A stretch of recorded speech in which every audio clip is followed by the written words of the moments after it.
भागलपुर प्रशासन सुरक्षा व्यवस्था को लेकर पूर्ण रूपेण फेल दिख रही है। कुछ दिनों के अंदर भागलपुर में लगातार अलग अलग थानों नाथनगर, बबरगंज के बाद अब हबीबपुर थाना क्षेत्र में अपराधियों ने अपराध को अंजाम दिया है। ताजा मामला भागलपुर के हबीबपुर थाना क्षेत्र के करोड़ी बाजार के पास का है। बताते चले कि पुरानी रंजिश में मोहम्मद मुमताज के 30 वर्षीय बेटे मोहम्मद सनी को अपराधियों ने सरेआम बीच बाजार में सीने में 2 गोली मार दी। इलाज के लिए सनी को आनंद फानन में जवाहरलाल नेहरू मेडिकल कॉलेज अस्पताल लाया गया, जहां इलाज के दौरान उसकी मौत हो गई। सनी की मौत के बाद परिजनों में कोहराम मचा हुआ है। मृतक मोहम्मद सनी का दोस्त मोहम्मद सोनू ने बताया कि यह मेरे बचपन का दोस्त है। मेरा दोस्त फेरी का काम किया करता था। उसे कुछ दिन पहले डीजे नामक युवक से खेल के दौरान मनमुटाव हुआ था, जिससे डीजे ने गांठ बांधकर रख लिया और वारदात को अंजाम दिया, जबकि दोनों के मनमुटाव को गले मिलाकर गांव वालों के द्वारा खत्म कर दिया गया था। वहीं सनी के दोस्त सोनू ने बताया कि डीजे उर्फ दिलसाद का आपराधिक इतिहास भी रहा है। उसका एक भाई अभी भी जेल में कैद है। दिलसाद भी चोरी छिनतई का काम किया करता है।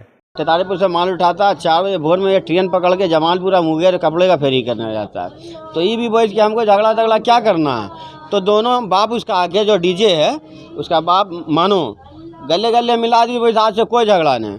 ये 2 हफ्ते के बाद जो है आज इसको गोली मार दिया करोड़ी बाजार में। इसका नाम सन्नी हुआ और जो गोली मारने वाला हुआ डीजे हुआ। क्या करता है डीजे? डीजे कौन चीज चोरी छिनतारी करता है। डीजे कोई काम धंधा नहीं। 19 सितंबर को बबरगंज थाना अंतर्गत अमरेंद्र सिंह की हत्या मामले में भागलपुर पुलिस द्वारा अपराधमिकी अभियुक्त राजेश कुमार उर्फ रिंकू जी को गिरफ्तार किया गया एवं उसके ही बयान पर एक अन्य अपराधमिकी अभियुक्त विवेकानंद उर्फ डिस्को की गिरफ्तारी की गई। एसपी सिटी ने प्रेस वार्ता कर बताया कि उनके बयान एवं सीसीटीवी फुटेज तथा तकनीकी साक्ष्य के आधार पर नामजद 5 अभियुक्त के अलावे अन्य 3 अपराध कर्मियों के घटना में संलिप्त होने की बात प्रकाश में आई है। इस घटना में कुल मिलाकर 10 अभियुक्तों द्वारा घटना को अंजाम दिया गया। साथ ही स्वीकारोक्ति बयान में एक वार्ड पार्षद प्रतिनिधि का भी घटना में शामिल होने की बात सामने आई है। एएसपी के अनुसार घटना पुरानी रंजिश एवं वर्चस्व स्थापित करने को लेकर सोच समझकर एक षड्यंत्र के तहत अंजाम दिया गया था। घटना में शामिल अन्य नामजद अभियुक्तों की गिरफ्तारी के लिए छापेमारी जारी है। फुटेज का अवलोकन किया गया। तकनीकी अनुसंधान और सूचना संकलन के आधार पर अप्राथमिकी अभियुक्त राजेश कुमार उर्फ रिंकू थाना बबरगंज को गिरफ्तार किया गया और उनकी निशानदेही पर एक अन्य अप्राथमिकी अभियुक्त विवेकानंद उर्फ डिस्को थाना बाईपास की गिरफ्तारी की गई। इन दोनों अपराधियों का स्वीकारोक्ति बयान लिया गया और सीसीटीवी फुटेज और तकनीकी साक्ष्य के आधार पर नामजद 5 अभियुक्तों के अलावे 3 और अपराधकर्मियों की घटना में संलिप्त होने की बात प्रकाश में आई है। इस तरह कुल मिलाकर 10 अभियुक्तों के द्वारा इस हत्या की घटना को अंजाम दिया गया था। वहीं जमीन कारोबारी अमरेंद्र सिंह की हत्या मामले को लेकर करनी सेना के द्वारा कैंडल मार्च निकाला गया। मार्च के दौरान काफी संख्या में कार्यकर्ता हाथ में कैंडल लेकर भगत सिंह चौक पर इकट्ठा हुए। पुलिस प्रशासन और राज्य सरकार के खिलाफ जमकर नारेबाजी की। इन लोगों का कहना है कि 5 दिन बीत जाने के बाद भी अभी तक हत्याकांड के आरोपी गिरफ्तार नहीं किए गए हैं। अगर जल्द से जल्द अपराधियों की गिरफ्तारी नहीं होती है तो उसके लिए उग्र आंदोलन किया जाएगा। और अभी तक जहां तक प्रशासनिक सूचना मिला है कि कोई भी गिरफ्तारी नहीं हुई है। 5 अभियुक्त में से एक की भी गिरफ्तारी नहीं हुई है। इसी के आलोक में हमारे प्रदेश अध्यक्ष रिंकू सिंह मुखिया जी के निर्देशानुसार हम लोग 2 दिन पहले पीड़ित परिवार के यहाँ मिलने गए थे। वहाँ जाके मिले, पीड़ित परिवार को सांत्वना दिए, ढांढस बढ़ाए और थाना से मिले और अल्टीमेटम दिए थे कि आप जल्द से जल्द गिरफ्तार करिए, नहीं तो हम लोग आगे आंदोलन करेंगे। नाथनगर थाना क्षेत्र के पीपरपाती में चाय दुकानदार दिलीप कुमार को महज 26 रुपया कर्ज वापस मांगना महंगा पड़ गया। कर्ज के लिए सोनू कुमार के द्वारा दुकानदार को पैसा वापस मांगने को लेकर युवक ने दुकानदार को चाकू मारकर घायल कर दिया और वहां से फरार हो गया। घायल दिलीप शाह का कहना है कि कुछ दिन से सोनू उसके दुकान से चाय और सिगरेट पी रहा था और पैसा बाद में देने की बात कई दिनों से कर रहा था, जिसको लेकर 2 दिन पहले भी दोनों में बहसबाजी हुई थी। और आज सुबह जब सोनू दुकान पर आया और सिगरेट की मांग की, तब दिलीप जैसे ही सिगरेट देने के लिए मुड़ा, उसी बीच सोनू ने चाकू से उस पर वार कर दिया, जिससे वह घायल हो गया। घायल का इलाज जवाहरलाल नेहरू चिकित्सा अस्पताल में किया जा रहा है। फिलहाल पुलिस मामले की जांच में जुट गई है। आज जो है सवेरे पे आया 2 लड़का, चाय सिगरेट पिया, पैसा जो रोज आता है एक लड़का, तो वो पैसा दिया, बैठा हुआ था। फिर वो पैर हाथ धो के आया 5 बजे सवेरे, तो बोला एक सिगरेट दो। सिगरेट देने के लिए घूमे दुकान से, काउंटर से उठाने के लिए, पीछे से वो जो है चाकू मारा और चप्पल पर छोड़ के गिरते पड़ते वो भागा। नगर निकाय चुनाव के दूसरे चरण के मतदान के लिए 3 स्कूलों में 9000 से अधिक कर्मचारियों को ट्रेनिंग दी जा रही है। गवर्नमेंट गर्ल हाई स्कूल में पीठासीन पदाधिकारियों को ट्रेनिंग दी जा रही है। जिला स्कूल में P1, P2, P3 जबकि CMS हाई स्कूल में मतगणना कर्मी सहित P3, P और C के लिए कर्मचारियों को प्रशिक्षुओं के द्वारा ट्रेनिंग कराई जा रही है। वहीं इस बार चुनाव EVM से कराया जाना है, जिसको लेकर भी EVM के बारे में कर्मचारियों को बताया जा रहा है।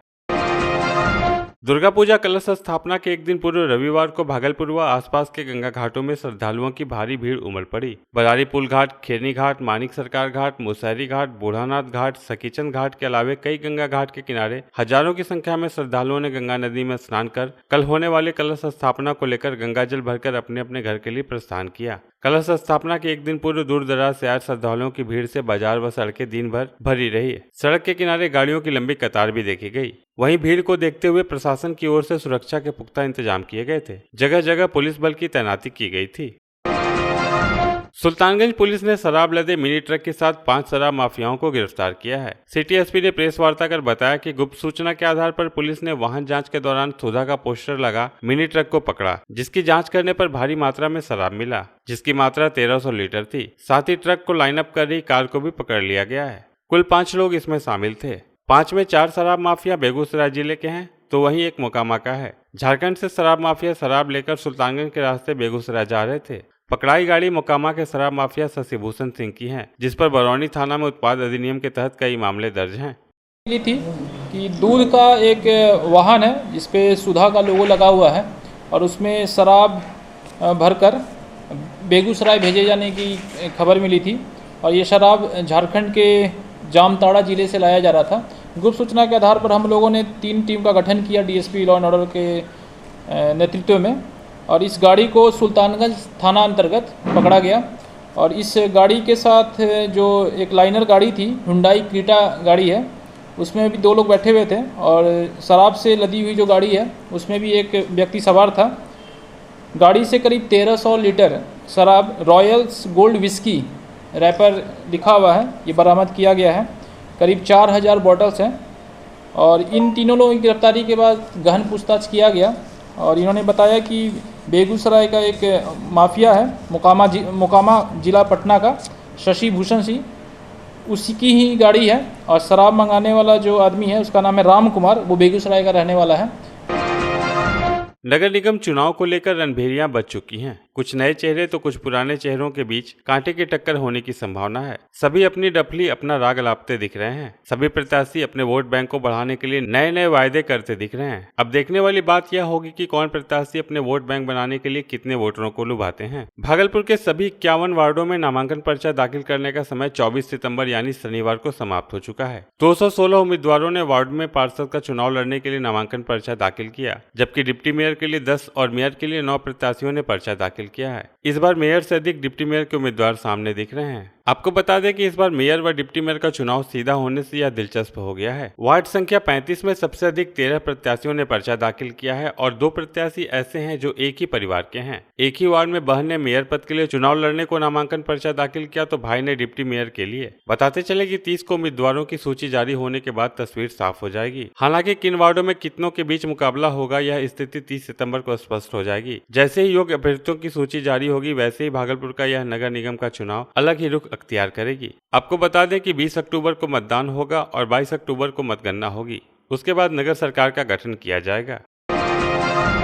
अखिल भारतीय मारवाड़ी महिला समिति की महिलाओं ने नवरात्रि के मौके पर शनिवार को स्थानीय होटल में डांडिया का आयोजन किया। उद्घाटन मुख्य अतिथि डॉक्टर वसुंधरा लाल ने किया। महिलाओं ने डांडिया खेलकर मां दुर्गा का आह्वान किया। भक्ति संगीत की धुन पर डांडिया का उल्लास छाया रहा और महिलाओं ने एक से बढ़कर एक भजनों की प्रस्तुति दी। अखिल भारतीय मारवाड़ी महिला समिति की अध्यक्ष सुनीता सराफ, सचिन नीलू सलारपुरिया, कोषाध्यक्ष रैना गोयंका, नीलम डालमिया, अरुणा सिंघानिया, तारा अग्रवाल, सृष्टि सराफ, मनीषा सराफ आदि ने आकर्षक नृत्य की प्रस्तुति दी। इस मौके पर अमिता केजरीवाल, सुशीला केजरीवाल, अरुण सिंघानिया समेत कई लोग मौजूद थे।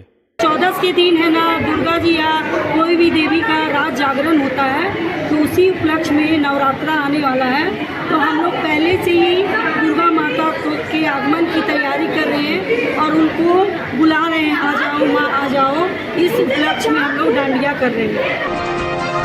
भागलपुर में गंगा नदी में युवक का शव मिलने से इलाके में सनसनी फैल गई। पुलिस ने नदी से शव को निकलवा पोस्टमार्टम के लिए भेज दिया। शव की शिनाख्त करने पर पता चला कि युवक 2 दिनों से घर से लापता था, जिसकी पहचान हबीबपुर थाना क्षेत्र के डाटबाट निवासी उमाकांत यादव के 19 वर्षीय बेटे अभिषेक के रूप में हुई है। परिजनों के मुताबिक वह मानसिक रोग से ग्रस्त था और पहले भी घर से भाग गया था। पूरा मामला नाथनगर थाना क्षेत्र के चंपा नदी गंगा घाट का है। घर से बोलकर निकला था मेरे को 200 रुपया दो। बोला क्या करोगे बेटा? तो बोला कि कुछ नहीं, हमको 2 पैसा। इतनी सी बात बोला वो और घर से निकल गया था। तब तक मेरी वाइफ जो है अंदर गई थी और कोई बात नहीं। अभी मैं पता किया था, कल से परेशान था, कल थाना गया। थाना में बोला कि आपका बेटा आप खोजो। अच्छा, थाना यही बोला मुझको कि तथा आपका बेटा है, आप खोजो। मैं गया था, आया, कल दिन भर उसको खोजा, रेलवे स्टेशन इधर उधर सब ढूंढा, तो पता नहीं चला। पता नहीं चला।